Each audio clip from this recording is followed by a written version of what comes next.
Who is your favorite? Did I say this? Did I say this one already? Who's your favorite baseball player and why? Oh, Yeah, favorite baseball player. And I don't know too much about baseball, but I will say, Ken Griffey. When I saw some highlights. Cool. Like, damn, he was I'm nice. glad he said that name because I'm familiar with that one.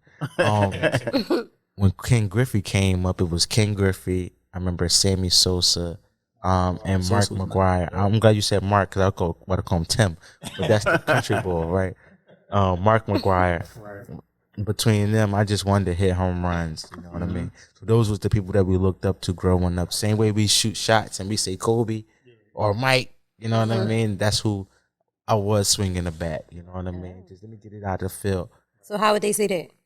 You like Kobe or whatever? How, when you hit the how you say when I walk up to the joint, I'm gonna point like Ken Griffey and show you where it's going. It's gonna go back there, right up top there, right? But I would never let them know. If I point over there, y'all should know that I'm going that way. I was very good with that. You know what I mean? And then hit it, and then I can look at everybody and smile because I told y'all so. I was always small, and they never thought I could do it. Oh, okay. I mean, that was a big thing for me growing up.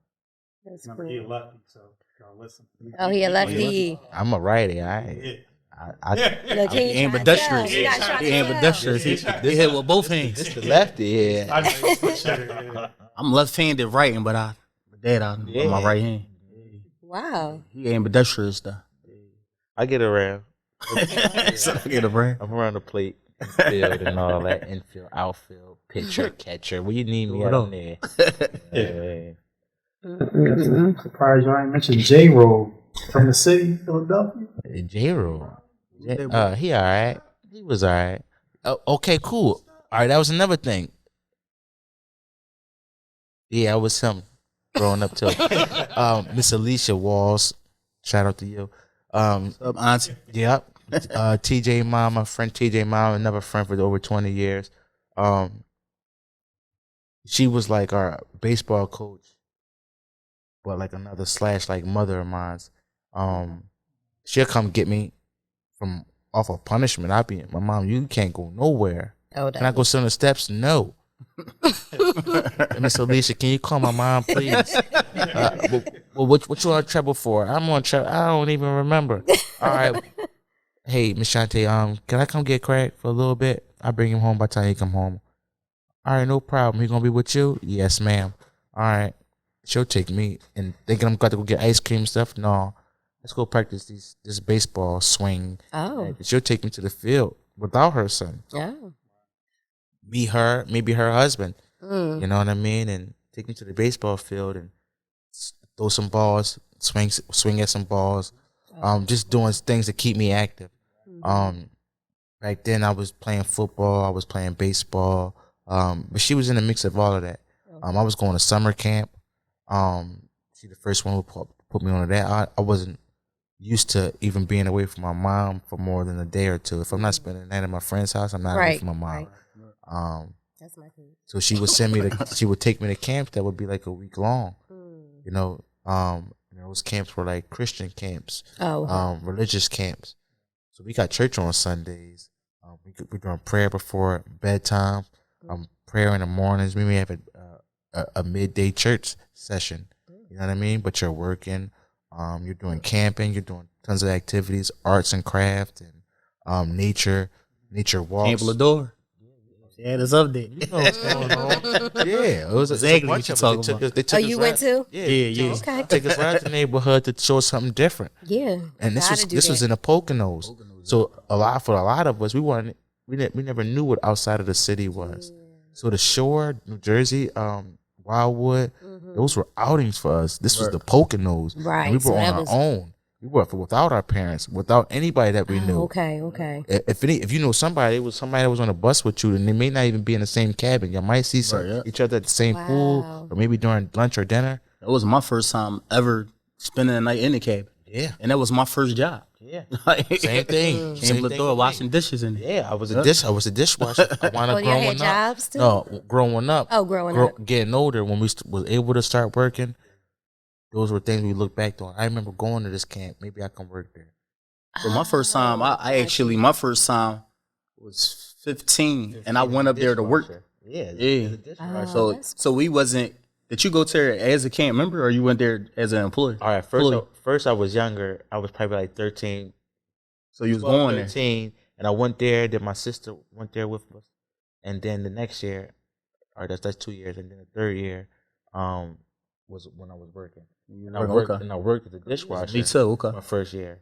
I was turning 16, and they offered me a counseling position, but I didn't. Nice. I no longer wanted to travel that far for so long away from my mother. Right. Okay. You know what I mean? She started having health problems and stuff like that. I wanted to be closer to home, so I got a summer job at the city, well, not the city park, but a neighborhood park, which was like 54th and Lansdowne. It was the worst area ever.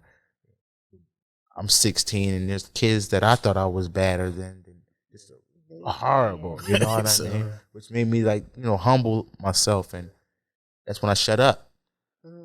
You got to listen more. Yes. People telling you what's going on, you just looking past it because you're talking too much. Right. Yeah.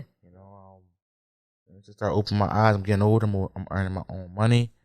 Now I got to figure out what to do with my money. My first paycheck. First thing you brought? I went and bought 9 cents. Right. It was 9 cents. But then I'm thinking, okay, cool. My mom going to give me money to finish the week, and she's like, no. You spent your money. You done spent your money. That's it. This is the thing. That's a lesson. From here to there, this many days a week, you're going with money for a pack of tokens. Yep. Balance your money. Yeah. Balance your money. If you're not okay with it, I'll help you out until next week. But that's it. And those are the lessons. Yeah. Cool. I get a $90 check. $90. I had $50 to put away, $40 to spend. Make sure you get to work next week. Right. That was my way of spending. I keep my $50. $40 was I give me a trans pass, which cost me like $21 at the time, and I had like $19 to spend for myself. So you know how to budget early. Yeah. How to budget early. Ooh, let me Not not me. I'm doing my whole first check. let me not go home and just was buy doing Chinese anything. food, Right. even though my mom just cooked. You know what I mean? All right, cool. I'm gonna eat what you cook. Even if I don't like it, I'm gonna eat it later. I'll be cool. Yeah. Let me keep my. When you go 3 days and you still got that $18 in your pocket, you feel good. Yeah. Teaching my kids that right now, bro. In 2 more days, I get another 90. Right. I'll be all right. Right. 50 that's gonna go away, but I'm gonna have this to put to that 40. I'll be all right. You know. Right. That was a thing for me. I mean, that's what I try to teach my kids definitely these a good days. lesson. You ain't gotta. Even though I'm with you, like I might. Hey, you don't go nowhere with no money in your pocket. You gotta at least keep $1, some type of change, Right. something. Don't be nowhere where you're like, I want a soda, and You can't do it. you can't do it. Right. You gotta stay thirsty. I don't want that for you. Right. Say a prayer for my city, I'm sick of this shit. Philly, probably gon' kill me. Hot shots all the